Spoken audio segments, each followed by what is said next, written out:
Good morning. Welcome to Sacred Enzyme. I'm Stacy. I hope you're doing well today. So I wanted to share some information that I found just on coincidence or accident or synchronicity, however you want to call it.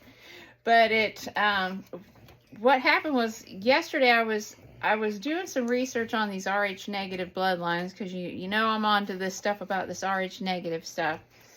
And I really wanted to find out if Nikola Tesla was Rh negative because I was just willing to bet that he was.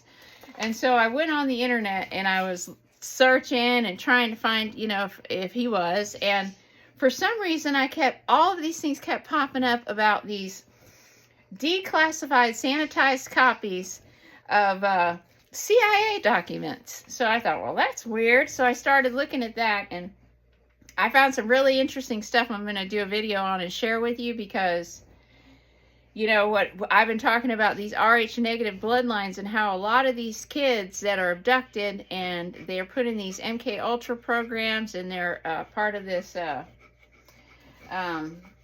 this ritualistic, SA are Rh negative bloodlines, and it has to do with the genes. They're trying to get their genes and they use them for their sacred enzymes, and I call the A word, that golden stuff, I call that the sacred enzymes. So when I was looking for this, I found the most interesting thing, and the one thing that I found was this sanitized copy of this article that was in a newspaper. And it is called, well, first of all, it was written May 2nd, 1983, okay? And this is a sanitized copy approved for release. They released it in 2010. I'm going to read the article because I thought it was pretty interesting. Star people visit Earth to spread peace message. A close encounter of the third kind occurred Friday afternoon on the third floor of the University of Arizona Student Union. It was there that star couple Michael and Aurora Legion said that they were from a planet circling star M42 of the Orion constellation. They said that they have recently, however, been living in Scottsdale, Arizona.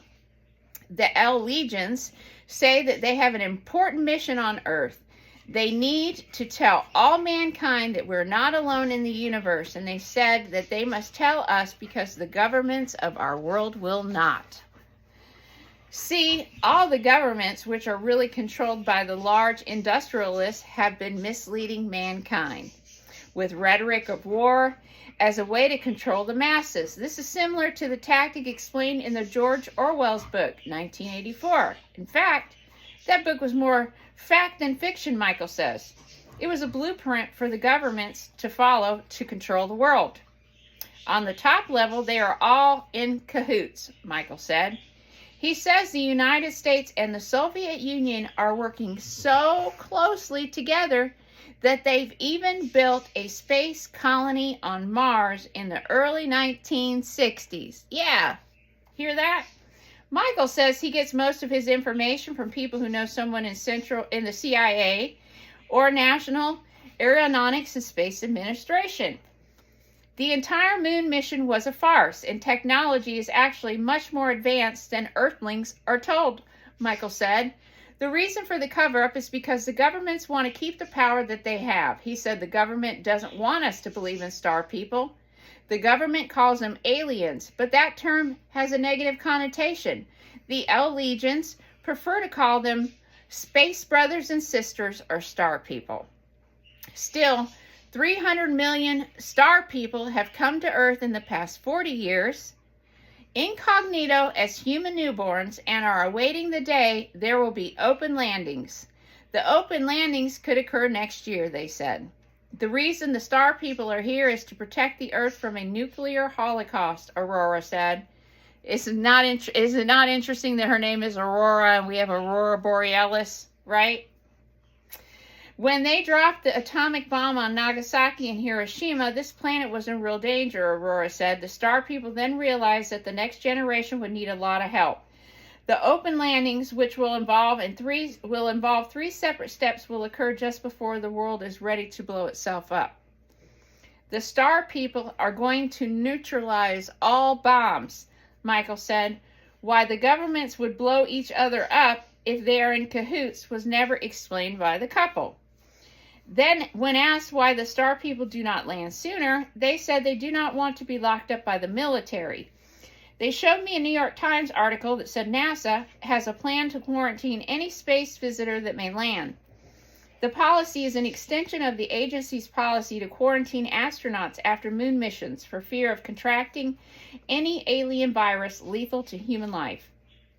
The couple says the problem with Earth started 6 million years ago when the star people had a war with the descent Lucifer. After the war, Lucifer set up base on Earth with his followers. Before Lucifer, the universe had been orderly, but now there is an imbalance. Earth. Many of the 300 million star people do not know who they are, but they will when the landings occur to take them off the planet. Eventually, everyone will be removed from Earth and the planet will be cleansed. The cleansing will involve a 4-degree shift of the Earth's axis, meaning changes in the land masses. Once cleansed, the Earth will be repopulated by the star people and any humans that have reached a high level of karma. The remaining folks will be destined to live on another planet to further evolve. Mother Earth will go from one of the lowest places in the universe to the highest, Aurora said. Earth will become the paradise it was destined to be. So if this was written in 1983, then that means that they're saying that these 300 million star people started coming in 1943. My mom was born in 1948. That's really interesting. My dad was born in 1943. So anyway, I thought that was super interesting. And here's an image. You probably can't see it real well, but this is Michael and Aurora right here. Huh. So, what do you guys think about that? Michael and Aurora, L Legion, E-L, just like L as in God, right? Remember we talked about these different races of beings from these other planets and these other higher dimensions, that they are L's, you know, like we have El Elyon, we have Elohim, you know, we have L, a lot of different things. So, they come from the Orion constellation.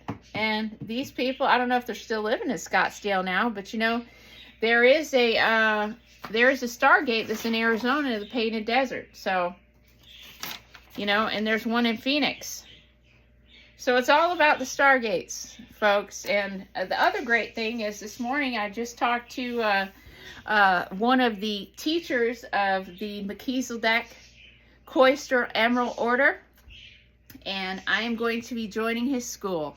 So I'm going to be mentored by one of the original founders of this whole Melchizedek teachings, Phil Gruber. And I am so incredibly honored and excited to be able to learn this so we can start healing this planet. And we can heal these codes. We can bring all these codes back into activation. And it's just interesting how everything is just kind of falling into place. And so my best friend that's in Tennessee right now, we're looking at a place that's for sale up there that is, it used to be like a health clinic for people that were, that needed to go away to lose, like if they had to lose a lot of weight. And then it became like a midwifery where they had children. So it's just a whole outdoor place up in the mountains, and it's absolutely beautiful. And I'm really, really praying that our higher selves can work this out so we can get this going for everybody that wants to be a part of this healing, and for these 300 million star seeds that are here doing this work on the planet. So when you come and find me, I'll be here. So we're living in the past, present, and the future all at the same time. Don't forget to get outside today. Take your shoes off, put your feet in the grass, and ground to the earth. Give thanks to the Universal Father and our Divine Mother, Mother Earth. So I'm glad that you spent 9 minutes with me this morning, and I hope to catch you on the next one. Have a wonderful day. Thanks for watching Sacred Enzyme. Bye-bye.